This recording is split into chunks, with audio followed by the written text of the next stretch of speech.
তো হ্যাঁ গাইস, সেদিনকে চলে গিয়েছিলাম ডোমজুর। ফার্স্টেই গিয়েছিলাম হচ্ছে আমার ইন্ডাসে আমার রিপোর্ট আনতে। আমার যেহেতু শরীর খুব খারাপ, তো আমার রিপোর্ট করাতে হয়েছিল, তো তার জন্য রিপোর্ট নিয়ে দেন চলে গেছিলাম প্রথমে বাজার কলকাতাতে প্রচণ্ড পরিমাণে ভিড় ছিল। তো তার জন্য ওখান থেকে বেরিয়ে কলকাতা মার্টে ঢুকি। কলকাতা মার্টে গিয়েছিলাম, বাট সেরকম কিছু কালেকশন আমাদের পছন্দ হয়নি। আমার পছন্দ হয়নি, হয়তো পার্সোনালি অন্য কারোর পছন্দ হতেই পারে, আমার আর আমার বোনের পছন্দ হয়নি। তো গিয়েছিলাম হচ্ছে বাবানের সামনেই বার্থডে, তো ওকে কিছু গিফট করবো বলে কিছু শপিং করতে গিয়েছিলাম, বাট পছন্দ হয়নি। ওখান থেকে বেরিয়ে চলে যায় হচ্ছে তারপরে বাজার কলকাতাতে। সঙ্গে ছিল আমার বোন, তো বোনই আমার ভিডিওগুলো সব শ্যুট করে দিচ্ছিল।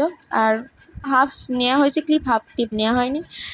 এই যে এখন আছি বাজার কলকাতাতে, তোমরা দেখতেই পাচ্ছ।